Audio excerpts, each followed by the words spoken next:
welcome. This is our third of our taster sessions on elevating women in leadership. And this session is on leading impact and brand. Just to introduce the team that you have with you today, my name's Colette, and I'm responsible, along with my colleague Orla, who you will have seen in the first taster session, for leading our Women in Leadership solutions, and that managing the content and delivery and facilitating. Joining me today is Felicia, who is one of our Women in Leadership specialists and facilitators. Thanks for joining us, Felicia. We'll be hearing lots from Felicia as we go through the session. This month, of course, we celebrated International Women's Day on the 8th of March, and this year's theme was all about embracing equity. And one of the things that we are often asked is, why have women-only development programmes? And research and data tells us that actually women do face unique headwinds in progressing their careers to more senior levels in organisations. It can be a slower and harder journey to progress to those levels. And so our Elevating Women in Leadership programme is all about focusing on those specific areas that we know can enable women to thrive on the career path of their choice. And so equity for us is all about providing that additional support where it's needed to create that level playing field. I know that somebody has got their hand up. Because we are in webinar format, we are reliant on the chat for today's taster and the Q&A. So if you could pop anything in there, that would be great. Let me quickly recap on the taster session. So if this is your first time joining, we are in a series of tasters, and so this is number 3. The first one was on career activism, starting on the 6th of March. The second on confidence and resilience. Today's session being the third one on leading with impact and brand. And next week, we round out our programme series with adding strategic value. So if this is your first session, what we're going to do, just to give you a sense of how we're running these, first of all, what we're hoping to do is give you as much insight and personal development in 50 minutes as we can into the LHH Women in Leadership programme. And this is one of the modules that sits within the programme, and I'll frame that for you in just a moment. You should have received a worksheet that accompanies today's session, and that's for you to really take on board some of the insights, some of the learnings, and have some opportunity for your own personal reflection following on from today. And one of the things we do in the programme is encourage buddying up. And the buddying up on the programme is where we encourage participants to find somebody from the cohort, and we facilitate that to have conversations around their insights and learning.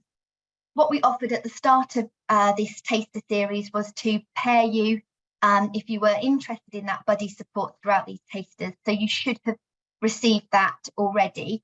And we hope that actually those connections are working really well as a networking opportunity for you. If you have any questions or support around that, pop it in the chat or contact us on the email address at the bottom, and that will be taken care of for you. As I mentioned just a moment ago, we are in webinar format.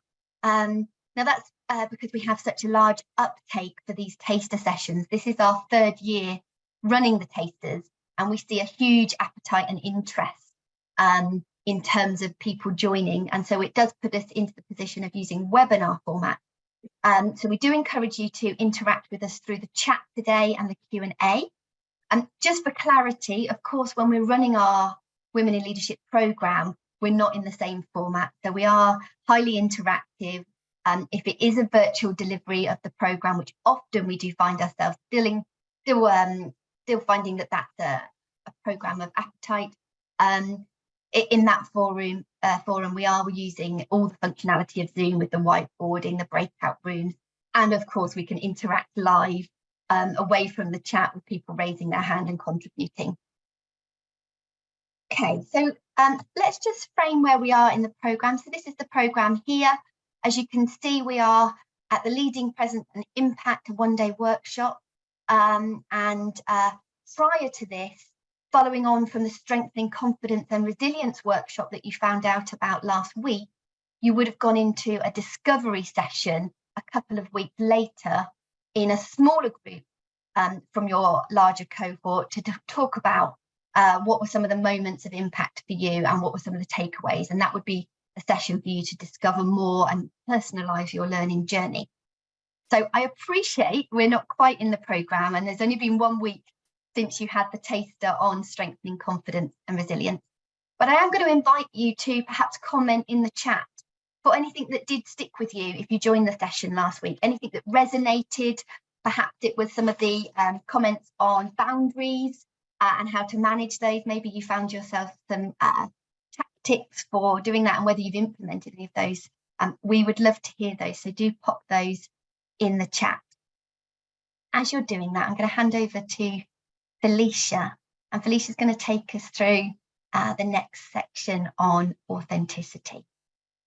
Fantastic. Thanks ever so much, Colette. I'm just going to share my screen with you all so that we can, as Colette said, continue into what would be the programme. And so at this point, we would be going through the objectives, essentially. So we'd be running through the objectives, and on this session, it's really aimed at, as it says here, really helping people to get a sense of who they really are and how well people can work with them with regards to their authenticity, and we'll pick up on that in a little bit. We would also be working with them and exploring something around their personal brand, which is an interesting concept. We often have people quite surprised about the sort of concept of a personal brand because they don't see themselves as a marketing tool. But what we ask them to do in this particular session is really think about how you want to show up. How do you want to show? How do you want to be perceived? So that's two of the areas that we ask them to work through. And then we also look at an area really around what we like to term self-advocacy. So that's really around sharing your achievements, your aspirations, and as some people would regard it, your sort of self-promotion. What we found in the work that we do with women in leadership and from the research is that's an area, as well as some of the areas that other areas we touch on, where women often feel less comfortable, is the word I like to describe, in terms of being able to share their achievements. And we really work with them to get more comfortable with this and to see the real benefits of that. So as Colette's already said, what we do with the Welcome Back is ask people to really reflect on what's come up for them since the last workshops, what's come up for them in terms of conversations, discussions that they've had with colleagues, with people within the cohort themselves, and we welcome them back. Yeah, and just to, sorry to cut in, Felicia, I was just going to comment, there's been some wonderful chat mentions of what they took away from last week. So thank you for contributing. Lots around managing energy rather than time, and reframing some of those limiting beliefs and the sort of effective mindset. So I thought I'd just call that out. Thank you so much, Colette, because that really gives you a sense, thanks Colette, that gives you a sense of what we would be doing in the session, which is actually, as Colette has just done, asking people to share and then sharing that with the colleagues. We would do that in the format of chat. We'd also do that in the format, because it wouldn't be a webinar, with people actually sort of bringing their voices into the room. And this fits really nicely with actually making sure that people are present. And I know that that's what we'll have done in all the other sessions in terms of the tasters, is giving you a sense of making sure that you devote the right time to this session, to this development, by asking people to pause. I'd probably do a breathing technique with people, which is around them and really just getting present in the room by using their breath, and asking them to turn off distractions as much as possible. We're also very conscious that we work in a busy world. There are some things which are inevitable in terms of disturbances. We're grown-ups and we ask you to look after that and manage yourself and your time. But we absolutely emphasize the fact that this is development that's been given either to yourself from your business, or for people that are joining on by themselves individually, and to make best use of that. So let's get into the bit more of the meat of what the programme would lead into. And our first conversation would very much be around authenticity. So what we've got on the screen right now is a poll for you to get involved in. So we'd be asking people to tell us what they really thought authenticity meant. What did it actually mean to them? And so what we've asked you to do here is to share with us in a poll that Graham's posted for us, what does that mean for you? So what we've asked in the question is, do you think there are any headwinds? And what we mean by that is, when you talk about headwind, that's something that essentially gets in the way. So what gets in the way for women in being authentic at work? And we've asked you to select a choice here. So we asked you to, do you think there are things that get in the way? And so what we've got here is choices around yes, often, yes, sometimes, no, not at all, and or if you're unsure. Unsure often means I've really not had a chance to think about it. So that's fantastic, because this will give you a chance to think about it. So we've got polls coming in now, and at the moment we've got certainly yes and often, and we've got yes and sometimes. And the sometimes and often are building. We've got the yes sometimes as being sort of the majority of the votes right at the moment. So this is where we ask people to really start thinking about, what does authenticity mean to you? What does it mean in the context of you at work? Authenticity cuts across everything that we do. But what does it mean to you in the context of work? And what we get people to really start thinking about is, what do you want people to see? This very much links in with your brand when we talk about authenticity. What do you want people to see? So we've got, really, in terms of the scores here, it looks like it's yes and sometimes as being the majority of you in terms of what that means for you, in terms of the poll. So I'm just going to close that down now, because I think we've got a good sense of what that means. Authenticity. We've heard this so many times. I know that you're all very aware that we've got this bring your full self to work, and I'm always very mindful of that. What does it really mean, bring your full self to work? We don't encourage people to do anything that's not comfortable for them. This is about really giving you an opportunity to, if you like, think about what are the advantages of being yourself as much as you can at work. And what we have here is a description of what authenticity is, and we share that with the participants, which is by Brené Brown, and she's, I'm sure many of you know, she does podcasts around the whole thing of embracing authenticity and using that in terms of the leadership context. She's an American author and podcaster, and what she describes it as is a daily dose, a daily practice of letting go of who we think we're supposed to be and embracing who we are. So that's what we share with people, and it'd be really interesting to see what people think about authenticity. So, pop in the chat if you want, around how you would describe authenticity. What does it mean to you? So we get some more views and comments, and see if that's any different to what Brené Brown has said here. But what we ask people to think about to help them with it, because it's too simplistic to just say, be yourself. If it were that easy, we could all do that. We ask them to really think about it, about being yourself with intention. And what that means is to think about when and how you want to show up. And we use a bit of a tool for them, which is really thinking about it in the context of colours. I found this incredibly helpful to think about it in the context of shades of colours. So the way I describe it is, I'm purple, and purple actually is one of my favourite colours. So I'm purple, and I'm always purple. But the shade of purple might change depending on what situation I'm in, what circumstance, who my audiences are. And I might decide to tone that up or tone that down. And that's how we ask people to think about what being authentic is, and how you can be yourself with intention. And the intention is, today I want to show up as a darker shade because I'm in a conversation, I'm in a meeting, I'm in a leadership forum that requires me to be, say, more firm and more upfront in terms of how I portray myself. I might go to the other end of the spectrum and be in another conversation in a one-to-one situation. I might be with a colleague, a team member, around their own development, and I might want to show up as a lighter shade. It doesn't mean I'm not being myself. It means I'm just being conscious of my audience at that time. And that's what we ask people to share. And so we get them to really start to think about that in this part of the session, and start to sort of think about what does that mean for them and how do they show up.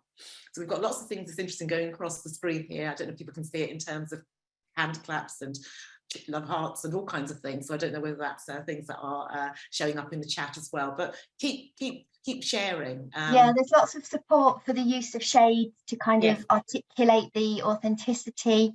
There was a lovely comment about being authentic takes less effort, and so when we're being our authentic selves, it's about allowing ourselves to show up more readily as who we really are. And lots of lovely comments linking it to values, of course. Thank you so much, Colette. And I think that's where it sort of leads us into thinking about authenticity, and we ask people to think about it in the context of, again, do we think there are any headwinds for women in being authentic at work? And at this point, we would be asking people to go into breakout groups. So we, I think I should have said, this session and all of these sessions, and I'm sure you've been aware, are very much about interaction. So it's not a teach, it's really a discursive and an interactive session. So we'd be asking people to get into groups and to start to think about what it means for them. And here's some of the questions that we would ask them to explore around authenticity. So, you know, how does it show up? Do we equate leadership with behaviours that are more typical for men? I.e. women being bossy rather than being assertive. And these are some things that people have considered but never had a chance to explore. You know, when women lead with compassion or collaboratively, how does that show up for them as opposed to leading more boldly? Does that get recognised less and valued less? You know, how are women perceived in that respect, and how does that sort of impact on you? And we ask you to really start to think about that, and to think about whether we're doing things in terms of how we show up just to fit in, and how helpful that is for us. So at the end, very much it's about, you know, do you have powerful female leaders that demonstrate a diversity of leadership behaviours? And we've got those in the public eye, and we'll talk about them when we talk about brand. But I think one of the things coming out, certainly out of the pandemic, was really thinking about, as people call it, you know, leading humanely, with kindness, as actually being a value now. So I don't know what people think about that, but this is where we would ask people to delve into that and think about them as leaders, and what that means for them. So if you want to share some of the comments that we would ask people to do in the chat, feel free to do so. Happy to have those, because then your other participants can see what that means. And what we'd then be asking people to think about, and this would have come would link into some of the things around mindsets and beliefs, is really to think about some of the things that might be holding you back. So again, as part of the conversation, as part of the exploration, we'd be asking people to think about, actually, hang on a minute, am I really holding, say, myself back by some of the things that I'm not doing?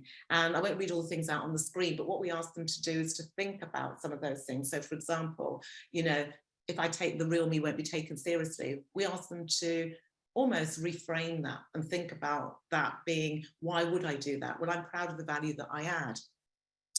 When they think about, I'm not good enough, I might not feel good enough, you need to reframe that and think about how I can positively think about that by thinking about I am enough.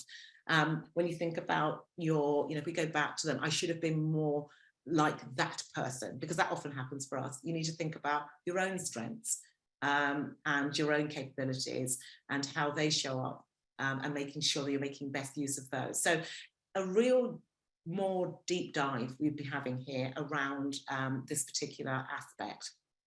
And then we'd move into developing self-awareness. So this is a nice link into, right, what does it mean when I think about showing up as myself? And then, okay, if that's the case, you know, how do I develop more my self-awareness, so I can think about how those things relate to each other in terms of me as a leader? So what we put together here is very much authenticity of brand.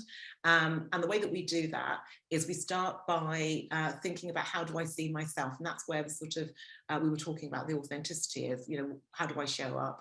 What does authenticity mean to me? And then we move on to how others see us. And what we would have done is to ask the participants to complete a strength scope. This is a strength scope 360, because we would have already done the individuals. And this is about getting raters to comment on what they see in terms of your strengths. And you'd have this as part of the session. And we'd also have asked you to do your 5 words activity, which is really around going and seeking feedback to elicit what do people see. So when they think about you and how you show up, what are the 5 words that come to mind? And then we would move into personal brand. So that's what we put together in terms of self-awareness, which is how do I see myself, how others see me, and how I want to be seen. And that would move us very nicely on to now let's start thinking about what's our personal brand. Okay, so this is where I will hand over to... Thanks, Felicia. And if we were to sort of be in a one-day workshop, at this point we'd be at the morning break. So we would have covered, as you can see, quite a lot in depth with lots of interactivity by the break time. So I'm going to now share my screen and take us through to...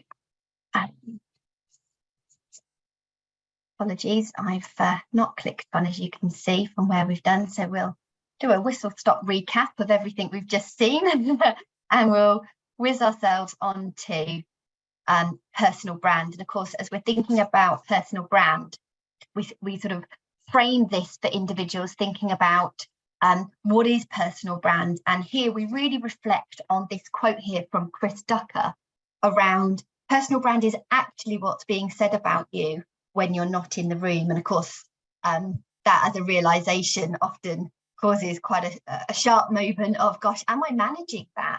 And how actively have I thought about what is being said about me? And is it what I want to be said about me? And of course, the encouragement here is to not let it take on a life of its own, but to actually think about how you're helping that to be of value to you so that you have the influence in your network that you hope to have. And one of the examples that often comes to mind for me when I talk about this is somebody that I coached on one of our programs a few years ago. And on the back of the 5-word activity, which features in the session that Felicia just took us through, we encourage people in that activity to go out to their network and ask their network to describe them in 5 words. And often what comes back from that is very interesting. And this individual that I'm thinking of, she appreciated most of what came back, but one word that came back for her was low maintenance. And in that example, it didn't say what she wanted it to. Now, when she inquired about that, it meant that she was helpful, got the job done without fuss, was good at the job that she did, didn't require lots of help. But she really wanted to change that in her brand. She didn't like that word. And so what she did was make sure that she started to ask more questions, was curious about how what she was doing linked to the strategy, was more challenging and thought-provoking in the questions that she asked. And actually, when she revisited that 5-word activity sometime later, she'd really nudged that word on, and that word didn't get repeated back in that activity. Actually, what she had said back to her was that she was strategic. So she'd moved the perception from low maintenance to strategic, and that had taken effort. It had taken conscious behaviour on her part to make that shift for her brand to really reflect that. So I hope that's helpful, just sort of to share that, but it's a lovely example for me in terms of what it can take to really manage your brand. So we've got some examples of female brands here, and of course all of these have brands that they have managed or not over time. If we take Jacinta Ardern, of course, you know, very well recognised as the first female Prime Minister and actually for New Zealand, and actually the world's youngest female Prime Minister. I don't know how many of us know that. That was news to me when I found that out. And of course, her brand up until now has been around strength in compassion and empathy and the way that she led through the pandemic. But of course, her brand has had another boost and another reinvent with her recent decision to step down because of burnout. And of course, that has done, you know, a huge sense of duty for lots of leaders around the world struggling with burnout, not just females. If we look at Greta Thunberg, of course, she uses her Asperger's syndrome as a superpower, and uses her voice in that space to be a disruptor. And if we take Michelle Obama as another final example, we can see that she really uses her brand around authenticity. So she talks about herself as the same person when she's walking the dog or with her friends as she is when she's was first lady. So again, has really used that authenticity. And you may think about these brands, whether you agree or not. Of course, what we're trying to do in this point of the course is to help women to think about what their brand is and whether it's working for them, and actually to recognise it's important to lean into your brand and take control of it rather than shying away from influencing that.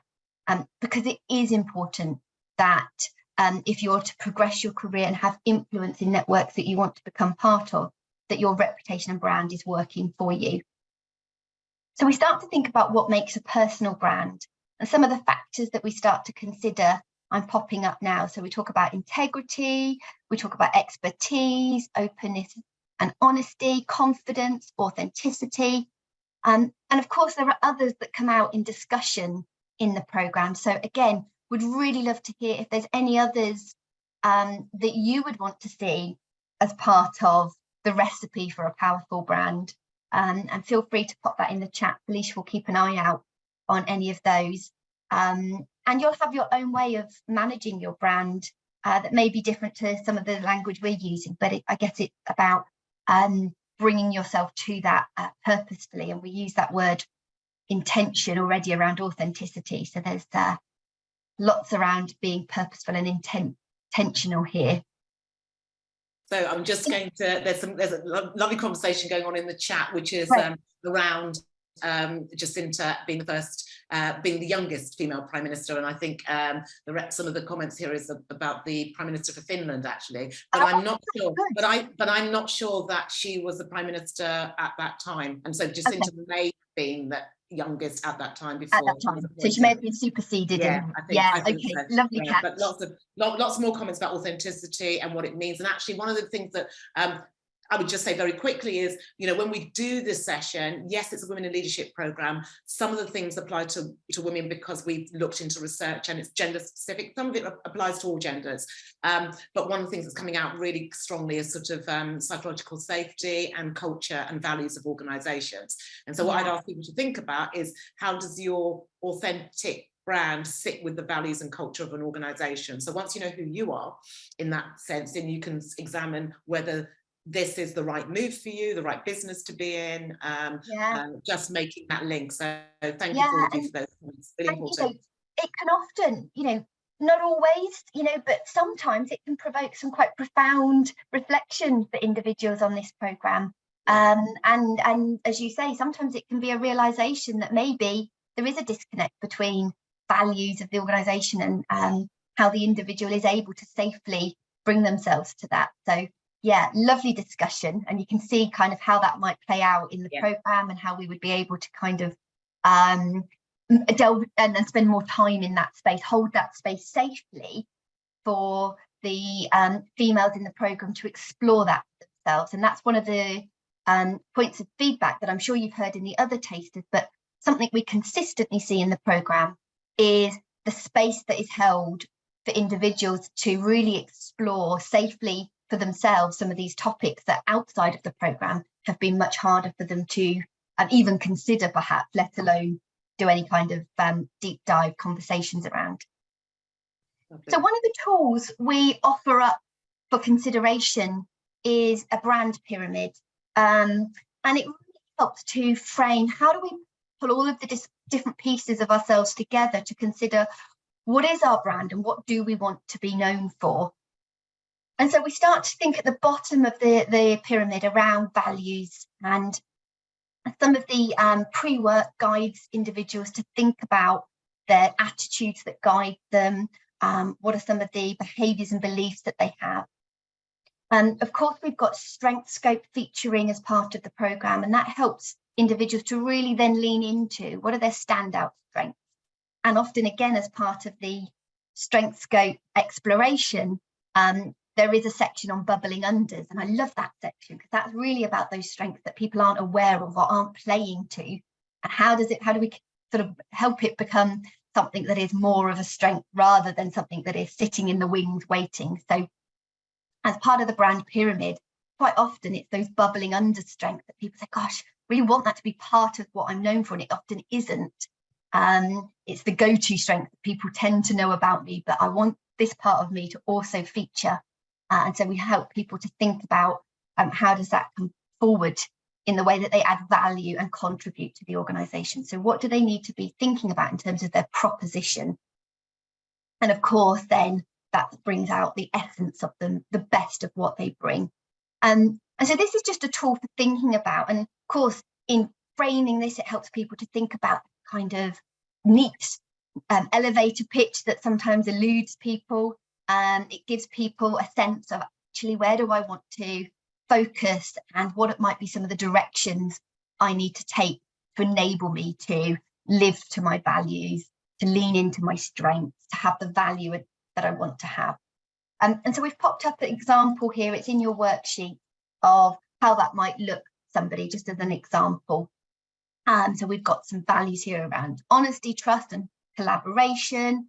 We then look at the strengths being around efficiency, project management, communication skills, but the value being very much about wanting to create an environment in which teams thrive. And of course, the best of what this person brings in this example is about building peak performing teams. So they're really using the value to actually lean into that high performance essence. And so once we've framed this and helped people start to think about how they might bring themselves to it, we really hold space for people to spend time reflecting on their own brand pyramid. And so we're going to encourage you to do that as a takeaway from today's session. So in your worksheet, feel free to protect some time to really think about, would I be able to articulate the best of what I bring? Or is that still something I need to work on? Do I understand what my values are and how they help me to contribute my value to the organisation? Perhaps not.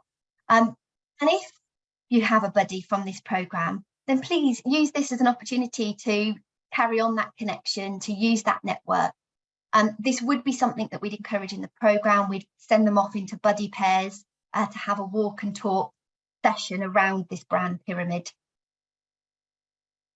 Okay, so at this point, we would be moving to looking at presence and impact.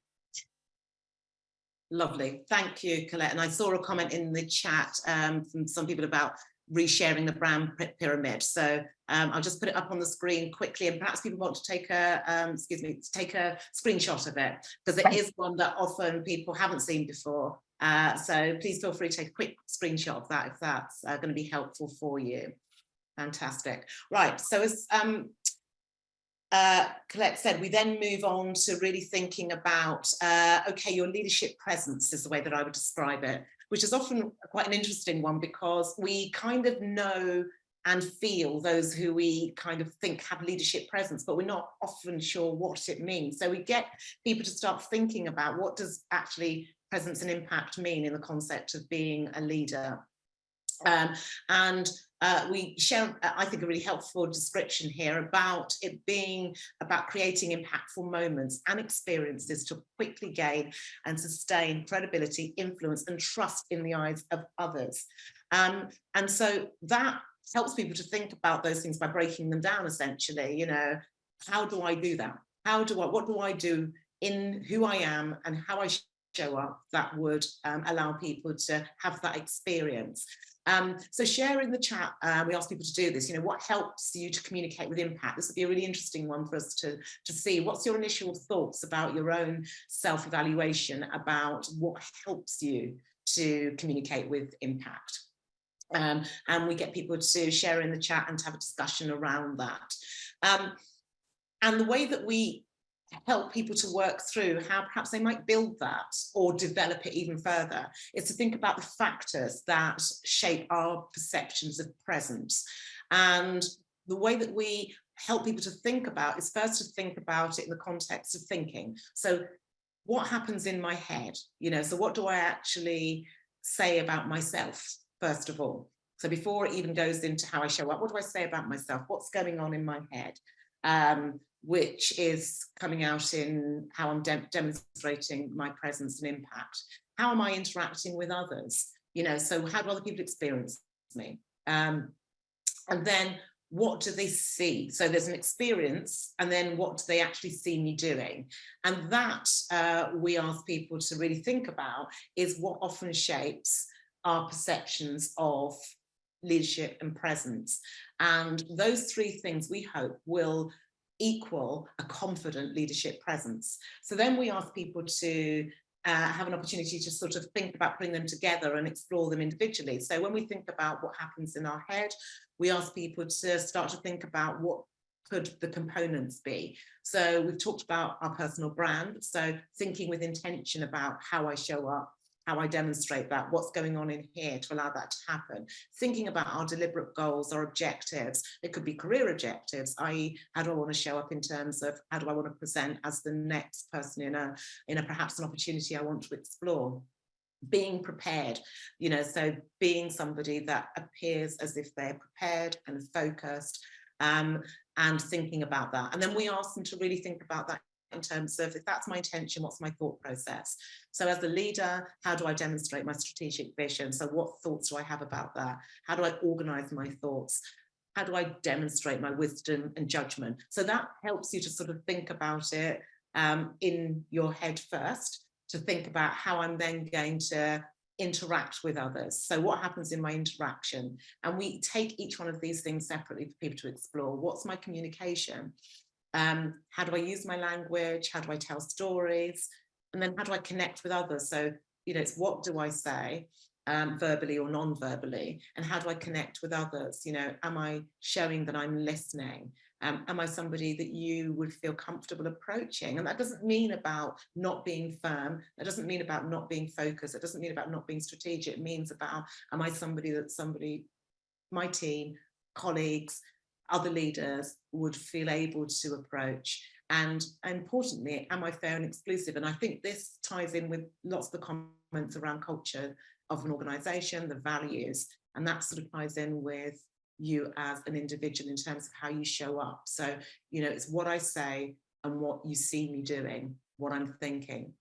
And so we take each of these sections and ask people to think about their voice. And this is also quite an interesting one, where one of the things that I say is that, you know, having a loud voice is sometimes not what female leaders have. Jacinta Ardern, I think, is a classic example of that. When you heard her talking, when you heard her, if you like, if managing large forums in environments with global leaders, where often she might have been the only female and perhaps one of the youngest females, the tone of your voice and the volume doesn't always have to be loud and slightly more aggressive.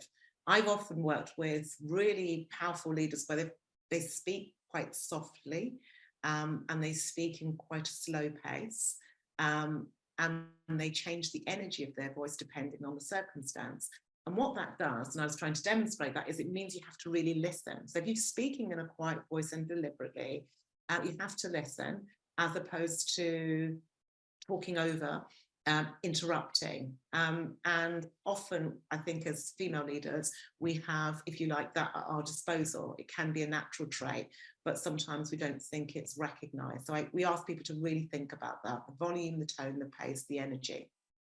And with that, we ask people to think about the language.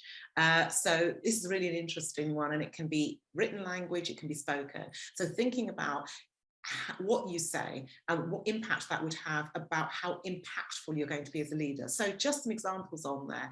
You know, if you think about it in the context of I tend to agree, how about, I think, maybe, what we've on the screen have asked you to think about is, how can I try something different, which is more firm if I think about it? How about I strongly suggest? I think, my recommendation, maybe we can, here is my plan. And it may seem like a simple thing, but often there's some things that we do naturally, which is around thinking about being more collaborative, by saying things like, you know, does that make sense? You know, apologizing when we start a sentence. I know that you might be really busy. And I said, you know, I say to people that I'm either coaching or facilitating, you really need to think about the impact that it has. So if you start a conversation or a sentence with, does that make sense? Immediately, I'm more inclined to be curious and perhaps suspicious about what you're going to say, because you've already set the tone for me. So there's certain things that we really need to be mindful of to make our language more impactful, and therefore make us as leaders more impactful. Felicia, I'm just paying attention on the chat, and there's lots of agreement in that, and other examples of can I just, and similar examples of where people may minimize contribution through the language they use. I'm just going to share an example that was shared with me during one of the programs, and it was a little tip that I loved, shared amongst the group, and it was, instead of saying sorry I'm late, if you were 1-2 moments late for the meeting, or even if you're not at all late, and people still say sorry I'm late if they're one of the last to join, actually changing that to thank you for waiting for me seemed to have a little bit more of a different connotation for the group that I was in that time. So I think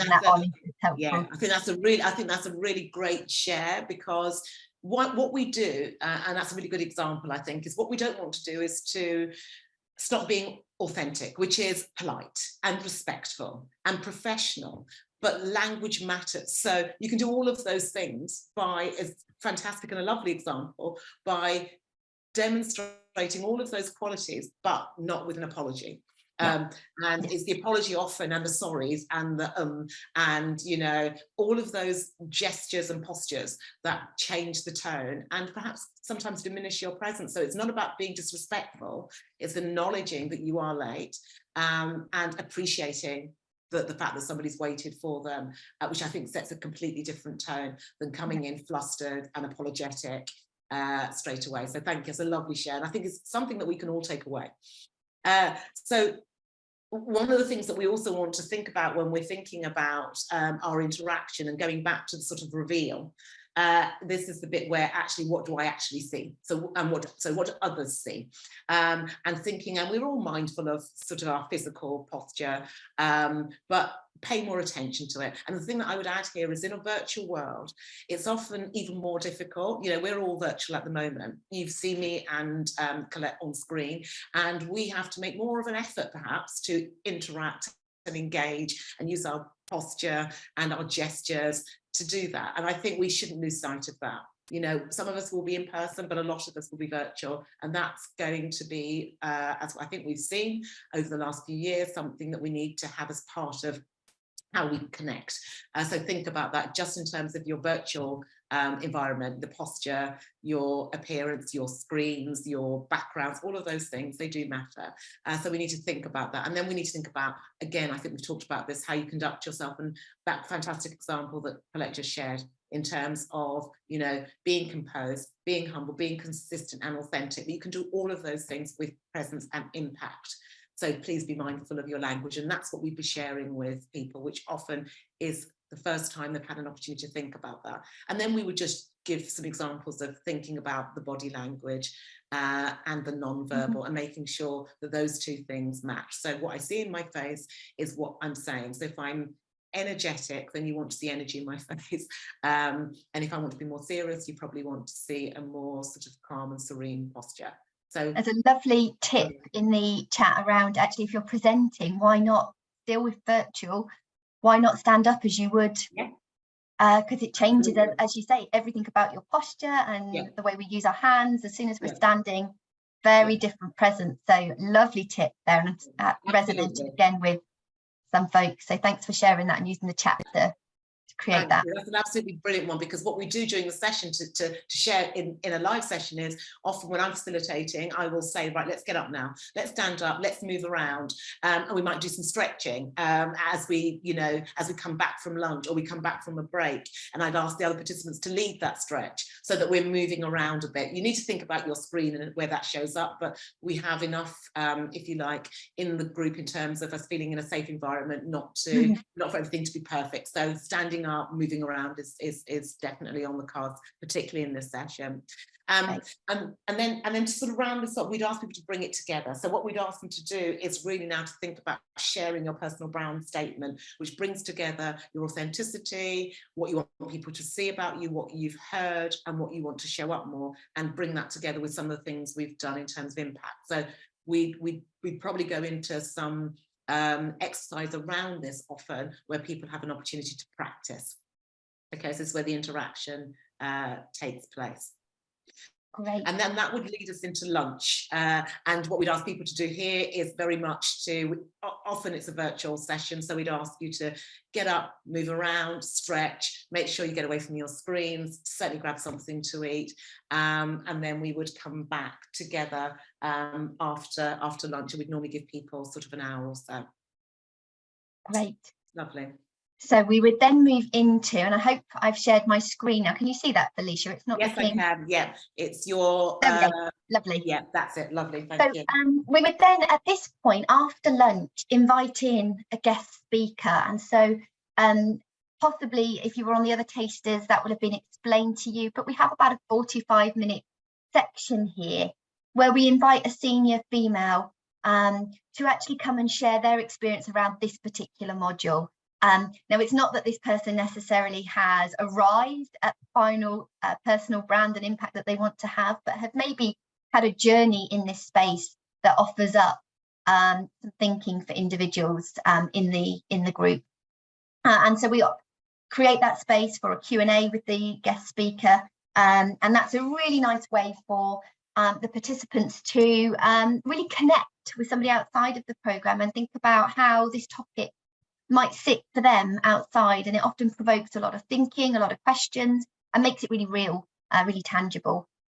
We've certainly had people as part of the programme come back and be a guest speaker because they want to pay forward their learnings and have maybe done some work following the programme, and it's really shaped their thinking, and this is a way for them to really pay that back. So that's a lovely, lovely space to find themselves. And then the final home straight, if you like, on this particular module in the afternoon is around self-advocacy, and it's a phrase that Felicia used in the objectives earlier. And we start to think about how do the individuals on the programme feel about advocating for themselves. And so you might feel like this lady imaged here, okay with it? Maybe if we call her person A, or we might think about it maybe like person B here, a little bit cringe, perhaps a bit awkward, something that we're less inclined to engage in. So I'd love to know of those on the chat whether you're more like A, fine with it, or maybe you're more like B, less fine with it, room to bring yourself to this. So I'll just pause to see, maybe Felicia can take a quick poll of whether we're getting more A's or B's or a good mixture. So we've got we've got at the moment, I think, probably a good mixture, but probably more in the B camp. Yeah, okay.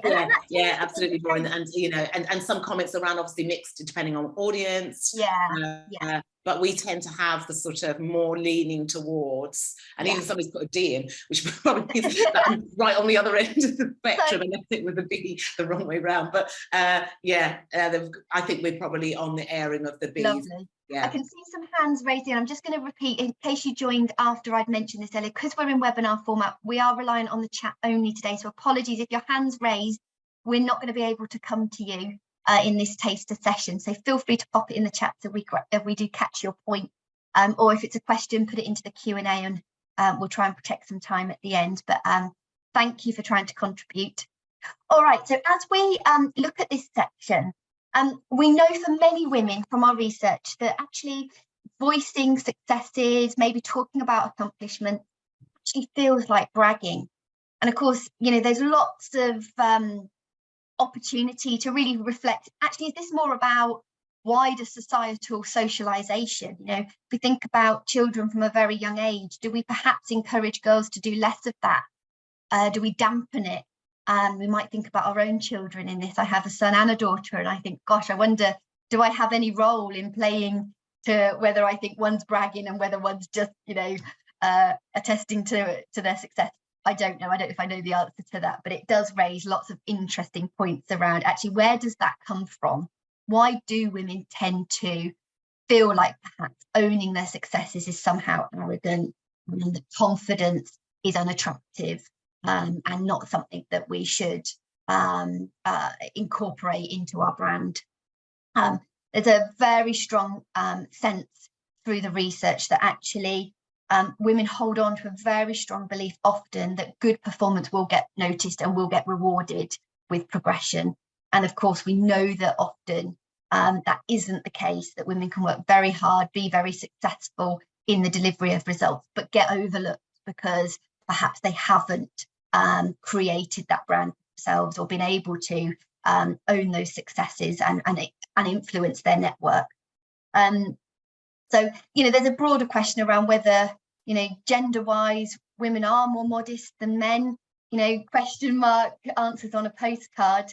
But what we do try to do in this session is encourage those participants who have maybe answered B in the chat and are feeling uncomfortable about it, do recognise it's something that they shy away from, that they are uninterested around anything that requires this of them. This is our opportunity to really help to reframe it for them and help them to think about, not even using the word bragging in their own mind quietly, just move away from that language entirely and start to think about, maybe this is more about making your work visible. Maybe it's about being proud of the value you're adding. So not about being, but wanting to add value to the organisation and thinking about how you're doing that and making that known so that you can have more impact and be given more opportunities to contribute and be successful for the organisation. And again, it's thinking about maybe not just self-advocacy, but encouraging other advocacy. And so paying this forward, how might you create a team spirit where females are advocating for other females, and of advocating for other team members, maybe not female. So this is about creating a culture here of how do we help to help others to be successful. And so there's a lot of conversation around this. And of course, there's some really interesting insights that this provokes for individuals. And it leads us on to think about something we've already talked about in this taster session around, actually, is there anything that perhaps the individual is doing to minimise their own contribution? So to maybe not self-advocate, but to maybe be overly modest. And already in the chat, we've talked about the impact of over-apologising, hedging our bets in the way that we phrase things. And so that, again, is something that we create space for. And we don't need to pop it into the chat again. We've already had this, but of course, it's a real feature of self-advocacy, self-promotion, owning our successes, if we've got this element to ourselves where we're minimising or diminishing ourselves in certain circumstances or in certain audiences even. So we are going to run a quick poll. I think we've already maybe heard from some of you on the chat, but I think it would be really helpful. Ray, I'm going to come to you. If you could open up the poll. So do you do any of these? What do you relate to of these things here in the poll? So perhaps you do brush off positive feedback, putting it down to luck. Maybe it was just circumstance. Maybe you over-apologise. Maybe you do hedge your bets. Maybe you use qualifiers like just, which I saw a lot of in the chat that got a lot of resonating endorsement earlier. So as we're answering that, there's a fairly equal spread. Very few of us saying we don't do any of these, but at the moment, just 4% saying no, these don't feature. So we'd love, if we were in the session, I'd encourage those 4% to really share, how do you overcome some of these? Are these things that you have worked on, or are they just not a feature for you? And what's your thinking pattern that would help us to, those of us that share some of these, to change the way we bring ourselves to these. So just going to let that run for just a couple more moments. Yeah, and I can see also in the chat that there's lots and lots of dialogue about people realizing they do lots of this stuff, and they're questioning now why, they're not sure why, and a lot of it stems from feeling like they're bragging. So I think even in this session, it's got people thinking about themselves and how they show up, and using other examples, like people are saying, I do this in interviews, so why not do it in other scenarios in terms of speaking up about my achievements. Yeah, so yeah, absolutely. Yeah. Lovely. So we'll just final poll results in, and as you can see, you know, lots of agreement with lots of the different relatable examples there, using qualifiers being a biggie for us as a population today, and then brushing off positive feedback coming in as a second. So yes, thank you for sharing that, and I hope just in the process of doing that exercise, maybe there's some aha moments there, and as you say, some questions around why, what is that about, where does that stem from? So we'd encourage you as a sort of takeaway today to think about who maybe needs to know more about what you're doing and how you're contributing and the value. Is it your manager? Is it people in your network at the same level as you? Are there senior populations for whom actually don't have a lot of opportunity to see what you're about? And maybe those interactions they have had with you, you've diminished your contributions, or you haven't stepped into advocating for yourself. And what ways might you get in front of them again? What ways might you change the section there? And so if we were in the workshop, again, we'd give a tool that I'm going to share with you here, and we'd encourage people to work through this to find their own voice around advocating in a way that feels authentic. You can see we've come full circle in this module. So how do you do this? How do you advocate without feeling like you're doing something that is not becoming of yourself and not part of your personality? And so we give an example which is loosely based on the STAR feedback model and other models where we frame situation, the action you took, and the impact you had, and what was the result.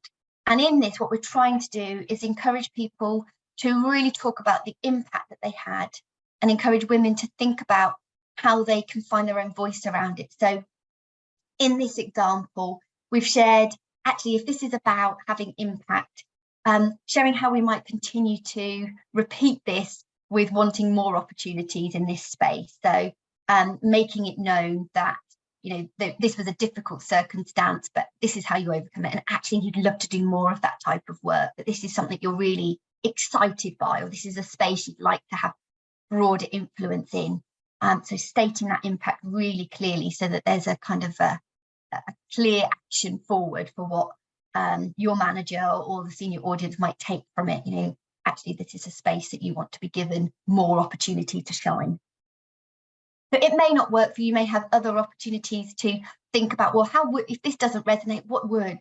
And maybe you can think about people who do this really well. Maybe there's some females in your business where you think they just seem to do that really subtly, but really effectively. And maybe you can use this as an opportunity to have a coffee and a chat with them to find out, you know, what might be the ways that you could do this as well.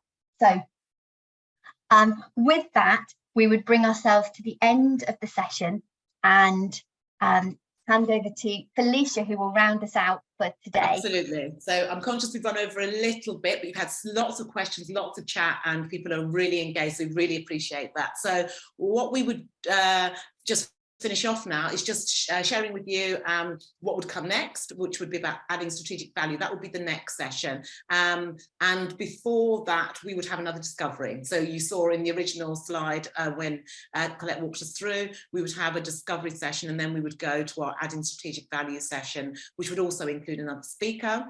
And we would be encouraging buddy conversations to continue outside of the programme in terms of the sessions, whether that's people engaging with their buddies or on larger, smaller breakout groups, perhaps on WhatsApp chats. So what we do is we really, really encourage people to stay connected. So as we head into the... just as we end, there is a poll to do. I know we're losing people. So we've got just a couple of things. We've got a quick poll that we're going to ask Graham to post up in the chat. So we really appreciate you just giving us a sense of today's session, so that we can just get a sense of what worked for you. So that's just come up. Right. It's going to come up. Yeah, it's going to come up here.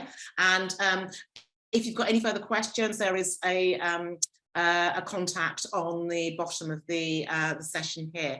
I know there was also people were asking if we could show, I think, a couple of the other slides. So I'm going to quickly do that for you, for those of you who are still on and would like us to, and I think it was a brand pyramid that people were interested in, and the body language posture. So I'll just quickly just pop those back on the screen for you to see. So there's the brand pyramid for people to just quickly be able to take a look at.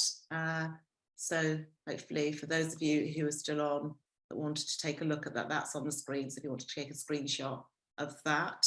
Thanks, for people to see. And I think that people are also interested in the body language one. So let's see if I can just click through to that. Easier to do this, I think, was this one here.